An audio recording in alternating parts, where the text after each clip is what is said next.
3, 4. 1, 2, 3, 4. Hey, I'm Georgia Lyons and welcome to Intros. Today on the show, I have an absolute icon of the New Zealand music industry joining me and someone that I've looked up to ever since I was starting my journey out of music. Today, I would love to introduce to you Brooke Fraser. Brooke, welcome to the show. Hello. Thank you so much for having me, Georgia. This is a wild moment for me. Yeah, me too. Why is it wild for you though? This is wild for me because I feel like my 12-year-old self is losing her mind that I get to sit down and have a chat with you.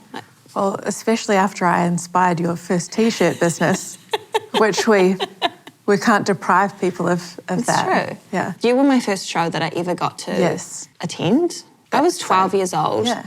And I remember that specific one that you were at too.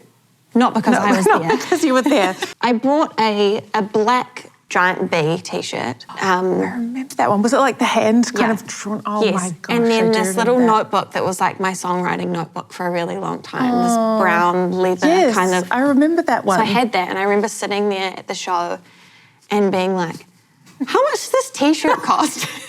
How does she make money off this though? Like, surely this T-shirt can't have cost this much money. Yeah. And for a big chunk of the evening and the ride home, I was asking my parents about profit and margins and how to start my own business. And then the next day I decided to start my own T-shirt business. Yeah. Okay, when you first started out, you were quite young when you were releasing music. You wrote your first song, you got signed to Sony. Talk to me a little bit about that process and that journey. It was very wonderful. And I only retrospectively am becoming more aware 20 years later of how unique my experience was. Because it really was a beautiful journey. I wrote my first song when I was 12, and so I came to, by the time it came to record my first album, I think I had over 100 songs, and most of them unlistenable. And so I remember the process of kind of whittling it down to like 30 to do like basic work tapes of, and I remember going in the studio and just doing piano guitar versions of about 30 of them, and then kind of whittling it down to the collection. I remember I felt like one song was missing, and so I went to, honestly, it might have even been, like there was someone very kind, it might have been Dave Dobbin, had a holiday house like somewhere up north of Auckland, and I remember driving out there, writing these lyrics and staying up all through the night until the sun came up and filling pages with lyrics, and by the time the morning came I had arithmetic. So that was because the rest of my first album was all songs I'd just written in my bedroom after school, but this was the first song that I wrote with me kind of, this is all of a sudden now kind of probably going to be, maybe, hopefully, at least for this period in time, and it turned out to be longer, but was my vocation. And so just that whole wondrous period of the music that's been inside you for so long and just a private thing, the process of then beginning to kind of share that with, you know, first just a small group of people, and then that begins to grow and spread, and the early days of just hopping on little domestic flights and being in vans and driving to radio stations and playing little dinky little songs and just like lots of really sweet memories of that. And I think what stands out to me is just that I never felt like I had to be anyone other than myself. Not that I would have known how to do that anyway. I would have failed miserably at it, but what a gift that was, just not to feel like I needed to be something that I wasn't, but that I could just be myself. Between there and here, there's quite a bit that's happened. Could you give us some like favourite moments along the way or things that really stand out to you over your career? You know, I guess one of the things that also began to happen within that same few years of my first album, What to Do with Daylight, coming out was, you know, then finding that there were other songs that I wrote in my bedroom that didn't necessarily have a place on a Brooke Fraser record, that did have a place somewhere else, which was in the church. And that I loved because I think I've always had a tug of war with aspects of being like a public person and what that means. But what I loved about being able to write songs that would end up being in churches to sing is that like no one would ever know like my face, and they probably would never know my name. And that was my favourite thing about it, was that I could still write and bring song to people. And I suppose I think of that music so differently than I do of, you know, what was becoming the world of my artist career, because over here, this was just me just writing the songs that came from my heart, and it wasn't my career. Like this was my career over here, the Brooke Fraser stuff, but these were songs that I got to write that could help people and serve people in a totally different way. And what an honour to do that. And then as kind of both of those things were happening concurrently, one challenge that we had was just the confusion in some places that they were the same thing, but they weren't. And then trying to figure out how do you communicate these things clearly? How do you navigate that? And also almost like pressure to choose one or the other. And I'm so glad that I never gave into that pressure. As people with music in us, why can't we create all of the sound that comes from our soul? Why do people insist that we need to choose, like, just, well, what are you? Why can't we just bring all the art into the world? Like, it seemed like you had, like, these two worlds that were happening. And to me, they felt there was a separation between the two. Was there ever any conversation with, like, this is how we're going to create a boundary between the two? It seems to be a lot more complicated for other people to understand than it was for me to live. Because I'm just being myself every day. And so it's not like I'm Hannah Montana with, like, a wig.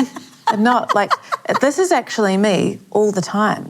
Certainly with art and with music, it's all emanating from the same heart and the same place, particularly if what you're doing is a public endeavour, if it's music or art or something else. I think that you can feel like everybody's thinking about you and this is what they think. But, you know, what I've come to realise is people don't think about you that much. Like people are not going through their lives going, oh, I wonder when Brooke did, you know. People have lives and families and jobs and their own problems and actually much more important things. So I feel like it doesn't kind of matter if people don't understand. It doesn't matter if people, like, you know, are you presenting a filmed thing or are you a musician? The answer is that you're doing both and that you're actually doing a lot of things.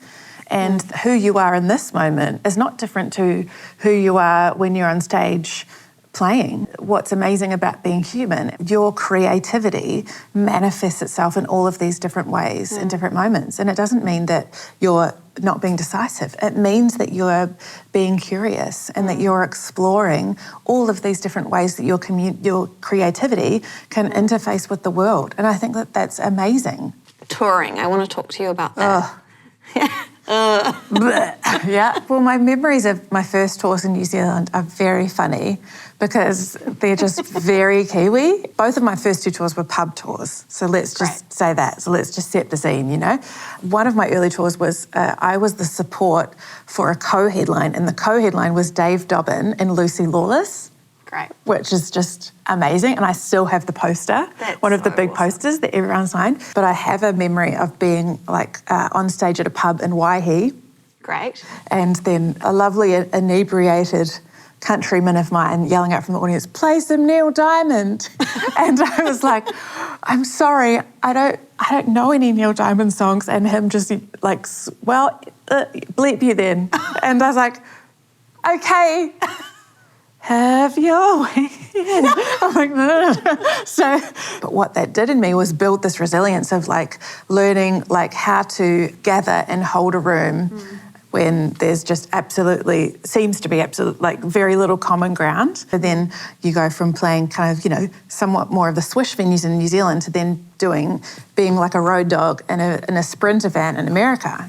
But I think when you're young, it's part of it. And I think when people skip that part, like the really hard grind stuff, I think even though it was so hard for me and I actually got so sick because you shouldn't probably eat Wendy's chicken nuggets for breakfast every day for 6 months. Like that's probably not, okay, learned that lesson, great, you know, like have a piece of fruit. Great touring tip, like eat some fruit. That's great. Top tip from Brooke, eat some fruit. Top tip. I think people who skip that part of the process are done a disservice to in the end because I think that you really also need that part to preserve gratitude. I think gratitude is a really important part of your soul faring well in a situation like this, particularly if it's like prolonged. Like you're going to have some tools so that you're okay. Like if everything else is going great kind of out here, but you're not okay, I would say don't skip over that. A big part of intros that I really love, and when I first started out in music, I had no idea what I was doing. I felt like I was just fumbling my way through, finding people to ask questions, looking for resources, making mistakes. There's an element that this is a resource for other artists, Yes. which I really love. Yes, so good. So, I mean, one of the things that you and your husband Scott have made is creator. And one of the courses that you did was on songwriting. Are there any songwriting tips that for anyone that is just starting out in songwriting or just wants to get better, like is there anything that you're like, here is my knowledge imparted to you?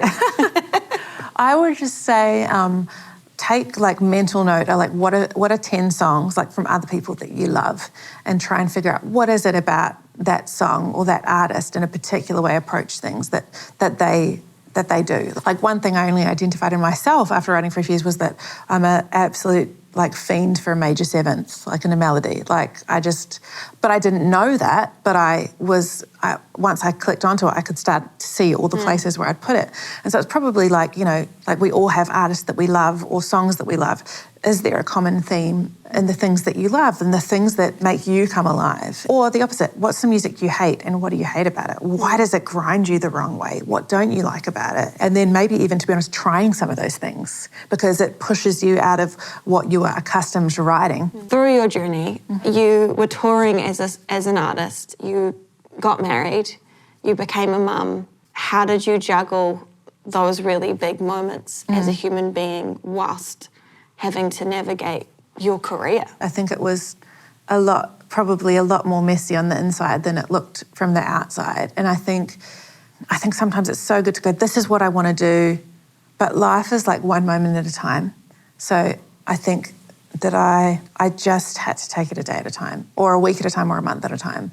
I do think that I did do too much, actually. When my kids were babies, I felt a lot of responsibility to other people, and I think that I probably should have given myself a bit more time than I did. But I think you have a way, I think, that you're hoping life will go in a season, and life happens and stuff happens that's completely out of your control, and that's inevitable. So my answer to that is, for me personally, like the grace of God has been so real in my life. There's stuff that's happened that's been like, when you're in it, you're like, I don't know how this goes. I don't know how this unfolds. I don't know how it ends. But I think it's a part of it is like, what grace do I have today for today, and walk that out. And there will be inevitable failure. That's the other thing is, like, I have messed it up like as many times as I haven't. And when I haven't messed it up, it's been in spite of me, not because I have it so together, because I really don't. And so I think, navigating a season looks like navigating often a day at a time, and deciding, particularly when there's other people involved, like a marriage or a family, like what are our priorities and what do we want for our family, for our household, like in this chapter. And there will have to be compromises and sacrifice, but working out what that looks like. What does health look like in this season? Yeah. June. Yes. 2024. Yes. You are coming back to New Zealand to perform a show with a big, beautiful orchestra. Can you tell me about that process, what that's been like? Yes. It's so refreshing because I get to make music with my whole life, which is amazing. Who gets to say that? But I don't get to make it in this way. So this has been really refreshing and fun to kind of, I guess, glimpse, like open the window into kind of the classical world, and such an amazing experience to give songs that already have an identity and history to some of the most talented composers in New Zealand, and go for it. Like, what can you imagine with 70 people playing this, and different textures and accents and hues and nuances. And so that has been so fun, getting to kind of go on that journey a little bit and learning so much, and then learning, like, how do I sing with an orchestra to a conductor? Because I'm so accustomed to click in my ears, but now I'm going to be like watching somebody's hands. So I've watched all these orchestra videos, right? But I still can't get it, because it doesn't seem like when they go like that, like they don't start playing on that. So it's like a different. So it's a whole. I'm learning so much and loving it. Yeah. I just think you're amazing, and I've thought you're amazing for a really long time. This wasn't part of the deal. What do you mean? You would say, we were supposed to be talking about how you're amazing. Ambushed. Who are we? Songwriters. What do we write? Songs. When do we write them? By 5 p.m. Cool. My hands are real sweaty, but... Oh my God. I know they are, so nice right? here, cool them down. These emanate from my cold heart.